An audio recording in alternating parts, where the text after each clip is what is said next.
It's so complicated, convoluted, chaotic. It's hard to actually figure out what's what, but it's becoming clearer. Firms on retainer. I don't know how much money is coming in, but I know that a lot of money is going out every single month for Diddy. Shakur. The rap icon the world believed had vanished in 1996 may have been living in the shadows for nearly 3 decades.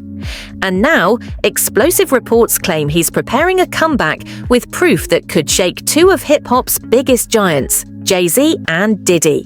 This isn't about some random internet gossip, a blurry picture from a beach, or a lookalike spotted in Havana.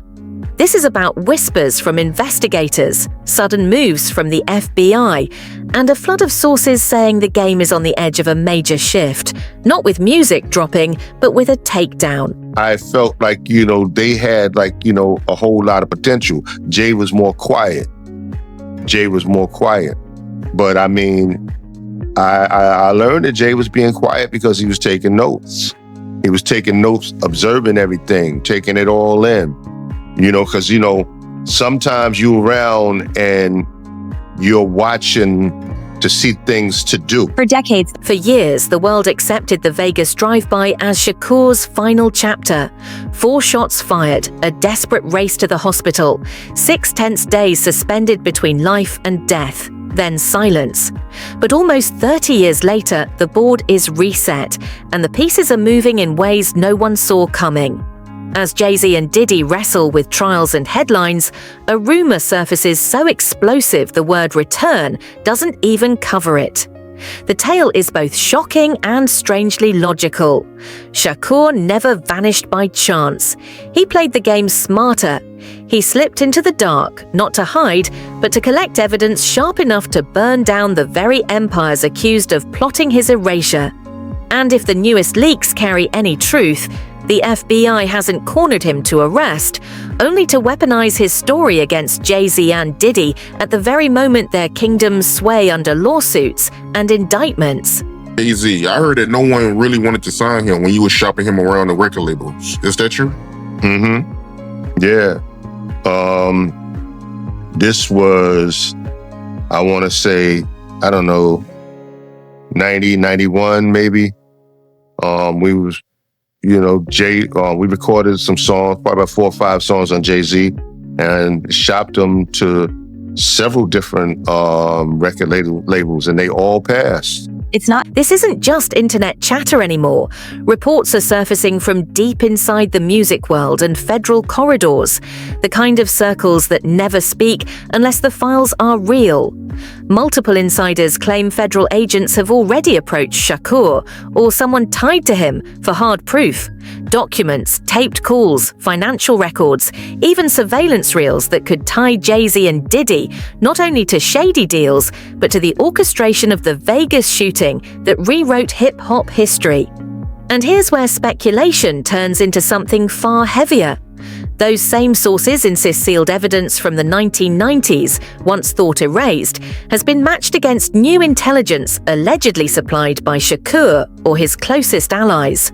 Suddenly, the FBI seems less focused on dead ends and far more concerned with the man who's been silent, biding his time for the right strike. Picture it. Shakur watching for decades as Diddy and Jay-Z built fortunes, power, and untouchable reputations, knowing all along their empire rose from the same blood-stained game board that forced him underground. For years, headlines stacked up. Diddy drowning in lawsuits, trafficking charges, whispers of a criminal empire. Jay-Z dragged into filings, scrambling to distance himself even as his name reappears in late-night court docs. It looks like a house of cards, trembling after 3 decades. And then, on cue, the ghost they swore was gone steps back into the light, holding the matchbook. I think that they don't want, if they was in any of those freak-off tapes, if they played a part in any of those Diddy sessions, they don't want it to get out to the general public to make up their brand. The Cuba connection can't be brushed aside. It's the backbone of this entire conspiracy. The stories have lingered for years: blurry nightclub footage, a Havana local swearing he saw Shakur at a grocery stand, YouTube clips of a hooded man with shades and a goatee that looked far too familiar. For the longest time, it felt like fan fiction, diehards refusing to let a legend die. Then came Michael Nice, a former bodyguard, stepping forward with a bombshell claim. He says he has audio and video proof of Fidel Castro personally authorizing Shakur to live in Cuba. That's when the tale spirals into the unbelievable. Was there a body double, a faked death scene, a covert flight organized with Black Panther allies, and payoffs to hospital insiders? Nice described it like a movie, a shadowy escape, secret handshakes on a Barbados runway, and then nothing. Shakur vanished once more, this time under the protection of a regime that loathed the same American establishment he had spent his life opposing. Boy, Puffy called me though. Puffy called me back in the day. He called me, he was like, I just want you to know I ain't have nothing to do with your brother's, This is where the story hits its heaviest note. Picture the betrayal Shakur must have carried, realizing that the very men he rose with, friends who shared his stage and his grind, may have signed off on the Vegas ambush that left him bleeding in the street. Then picture the discipline it takes to vanish for nearly 30 years, forced to watch as those same men built empires, all while quietly plotting a revenge that only works once every piece of the puzzle is locked in place. If the whispers hold true, Shakur didn't just run, he weaponized his exile. He turned those decades into leverage, amassing what insiders now call a vault of evidence against the untouchables of hip-hop. Sources linked to the old Black Panther networks claim he lived under heavy guard, almost caged yet never powerless, trading secrets for protection, building a sanctuary of silence that doubled as a ticking time bomb. Let's talk about it, man. So you feel like it was bigger than Orlando Shooter Pac. You feel like it's more to the story. You don't think it was that simple? I feel like it's bigger. What raises the stakes is the timing. Why now? Why after decades would Shakur choose this exact moment to re-emerge? The answer feels cold, calculated, and undeniable. Jay-Z and Diddy have never been weaker. Diddy's empire is crumbling in plain sight, lawsuits stacking, headlines filled with lurid details of underground parties, and former insiders tearing up NDAs to spill everything. He's locked in a Brooklyn detention center, bail denied, staring down charges so heavy not even his fortune can buy freedom. And then there's Jay-Z, the billionaire once thought untouchable, gliding past scandal after scandal. Now his name is caught in legal filings so toxic his lawyers are scrambling to bury the case before it buries him. For years, these two moved as allies, rivals, and business partners, men bound by secrets, operating as if the rules of the world didn't apply. They knew where the bodies were buried because some say they wrote the map. As far as, is he going to turn people in? Is he going to cooperate? If the federal government wants him to cooperate and they're going to cut his time, because right now he's looking at 15 to life. With all the charges he had to, he won't get out till 70 years old. He about 70. That's when they start talking about letting him come to a halfway house. With the FBI pressing for fresh witnesses and eager to close the books on decades of unanswered crimes, the stage couldn't be better set. Suddenly, Shakur's supposed evidence stops looking like revenge and starts looking like leverage, justice, maybe even redemption for himself, his mother's name, and the entire music industry that watched him vanish. Sources whisper that federal investigators are stitching together threads across time. Phone logs from the 90s resurfacing in new filings, sealed testimony aligning with long-buried recordings. Once the rule was silence, never speak, never snitch. But that code is cracking. Keith D, the last living suspect in the Vegas drive-by, is rumored to be negotiating a deal for his own survival. And from behind bars, Suge Knight fires off cryptic tweets about justice for Shakur. Piece by piece, it feels as though the long era of silence is collapsing, and the reckoning everyone thought would never come is finally at the door. Yes, on your own platform. He said this on your platform that he put up $1 million to get Pac in. Yeah, correct. He was around Puffy, and Puffy made a comment when they was around, yeah. Nobody's ignoring the whispers about Jay-Z's role, and this is where the story turns icy. For decades, the spotlight was on Diddy, the mastermind, the bankroll, the one ruthless enough to greenlight $1 million hit on Rivals. But now, fresh claims are surfacing, some tied to old industry accountants, others buried in cryptic investigator notes.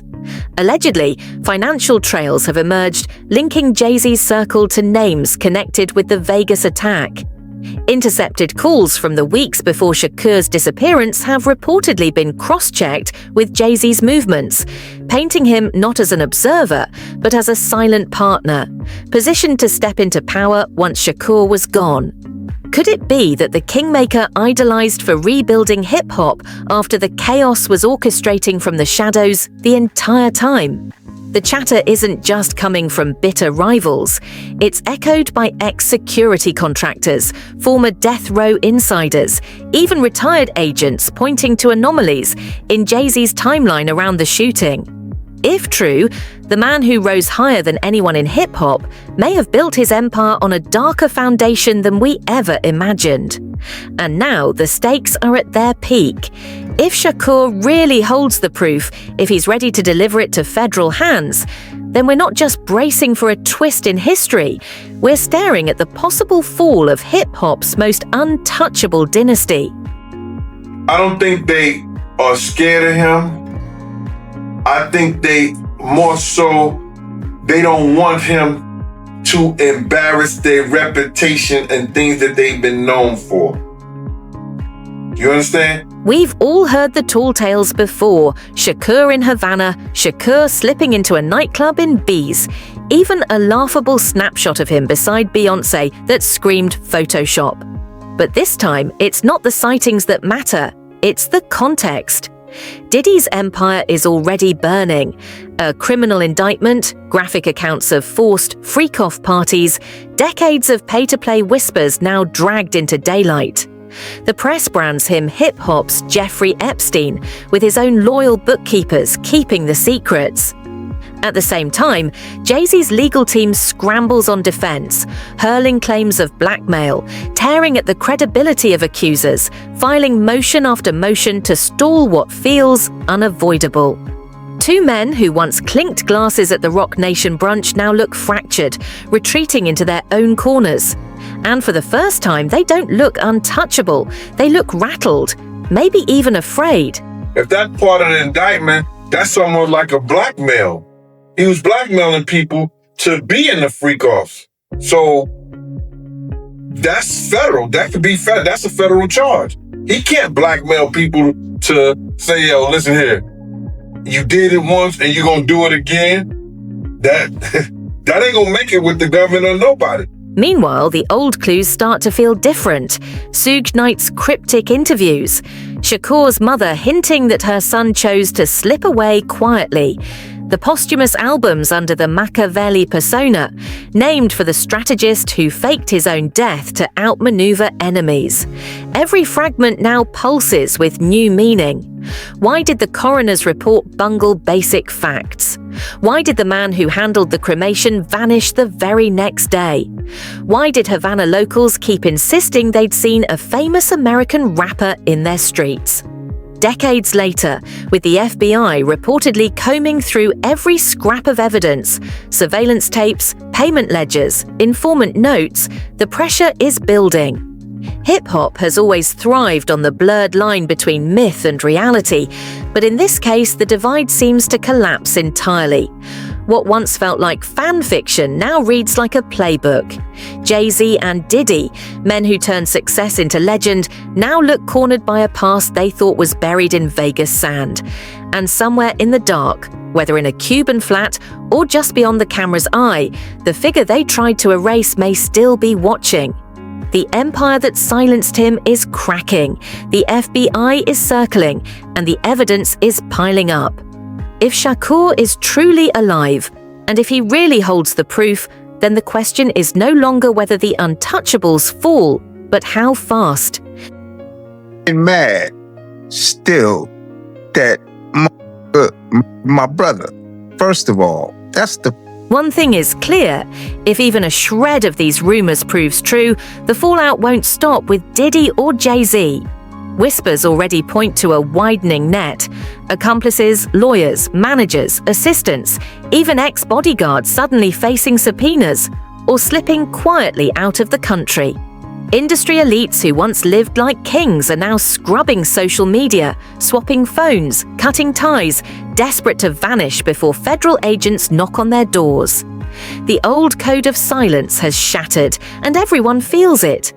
As the business braces for a storm and each headline delivers another leak, one question looms larger than all the rest. How many careers, fortunes, and legacies will be erased before the dust finally clears?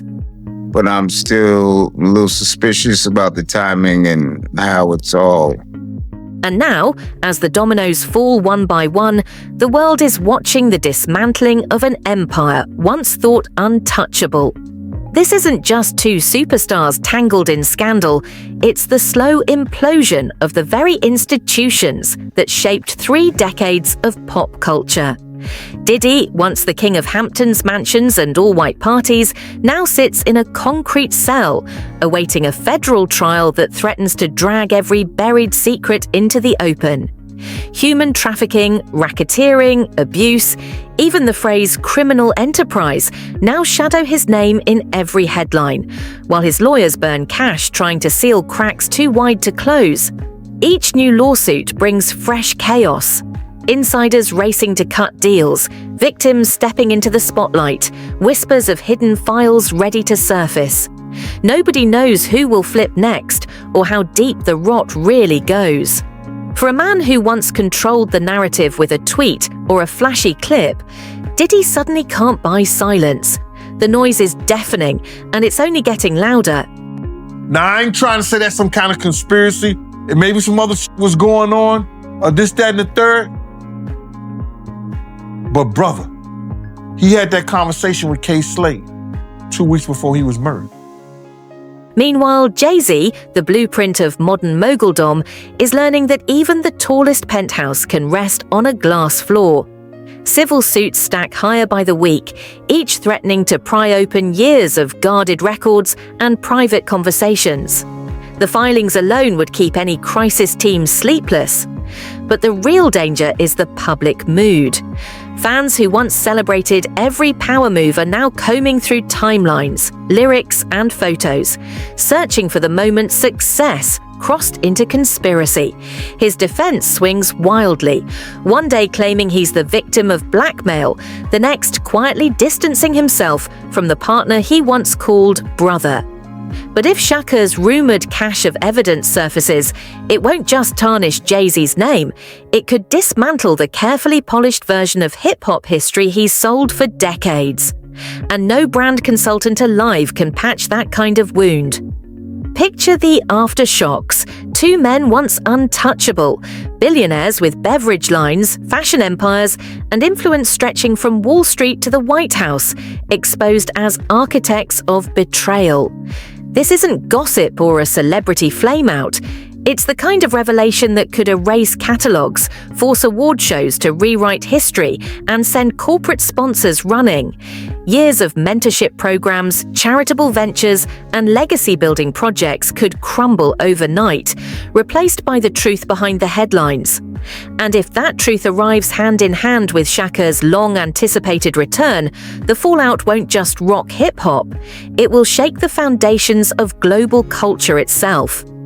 Down. That's one reason, other than the Irv Gotti shit that 50 was going through and the poison they was putting in about 50, he had to go elsewhere to California, or with Jay and not with Dre and Eminem to get a deal. Meanwhile, Jay-Z, the blueprint of modern moguldom, is learning that even the tallest penthouse can rest on a glass floor. Civil suits stack higher by the week, each threatening to pry open years of guarded records and private conversations. The filings alone would keep any crisis team sleepless. But the real danger is the public mood. Fans who once celebrated every power move are now combing through timelines, lyrics, and photos, searching for the moment success crossed into conspiracy. His defense swings wildly, one day claiming he's the victim of blackmail, the next quietly distancing himself from the partner he once called brother. But if Shakur's rumored cache of evidence surfaces, it won't just tarnish Jay-Z's name, it could dismantle the carefully polished version of hip-hop history he's sold for decades. And no brand consultant alive can patch that kind of wound. Picture the aftershocks. Two men once untouchable, billionaires with beverage lines, fashion empires, and influence stretching from Wall Street to the White House, exposed as architects of betrayal. This isn't gossip or a celebrity flameout. It's the kind of revelation that could erase catalogues, force award shows to rewrite history, and send corporate sponsors running. Years of mentorship programs, charitable ventures, and legacy-building projects could crumble overnight, replaced by the truth behind the headlines. And if that truth arrives hand in hand with Shakur's long-anticipated return, the fallout won't just rock hip-hop, it will shake the foundations of global culture itself. But tell me, man, why do you believe that Jay and Puffy is close, even though Jay's lawyer came out and said they're not? Because Jay-Z and Puff was given an assignment. The signs have always been there, hiding in plain sight.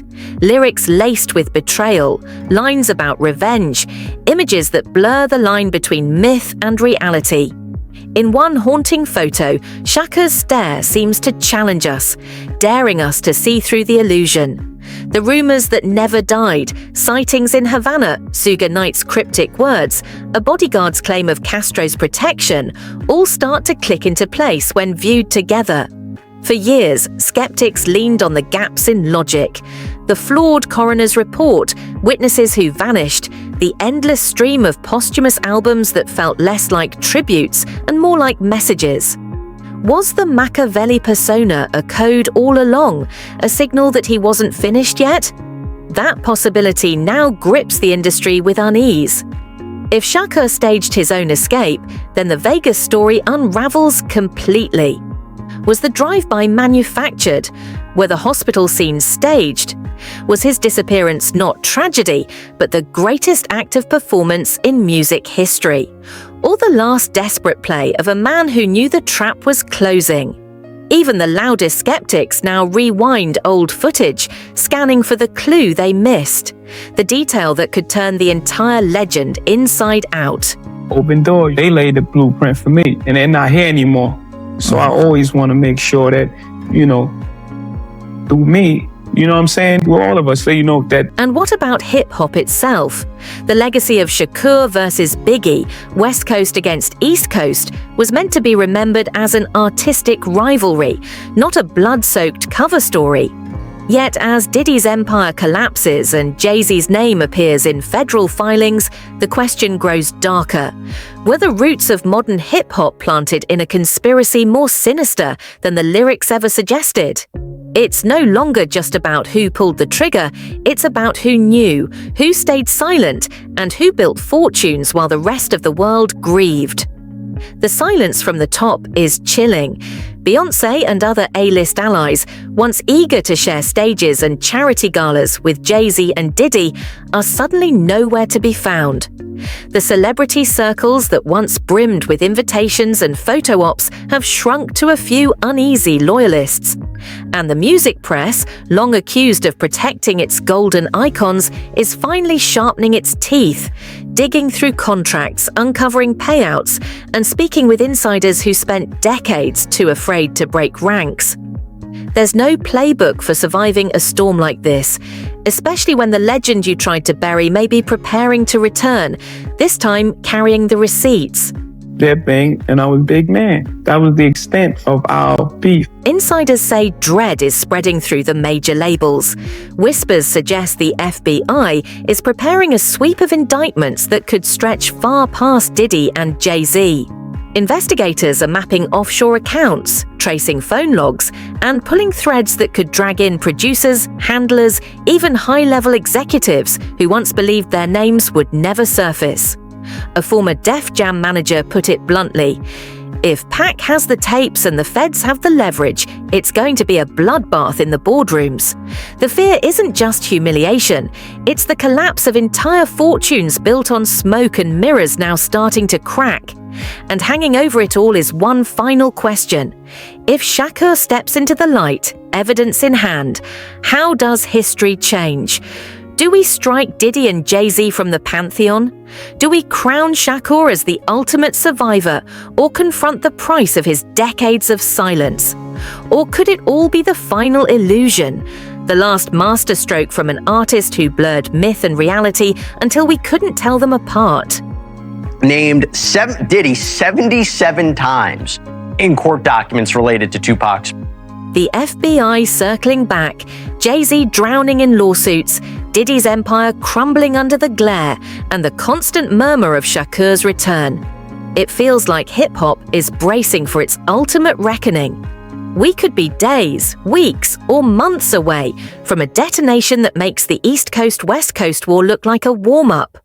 Or maybe we're still wandering the maze Shakur designed, chasing ghosts while the real truth sits locked in a Havana flat or buried in a federal vault. One thing is certain, the truth is coming, and once it lands, nothing will be the same. So what do you think? Is this the last act for the old guard, or is there another twist waiting to flip the script again? Drop your theories below, because the next bombshell could land at any second. Until then, stay sharp, stay curious, and keep watching. Hip-hop's history is about to be rewritten, and nobody walks away untouched. Thanks for riding with us, legends. We'll catch you on the next one.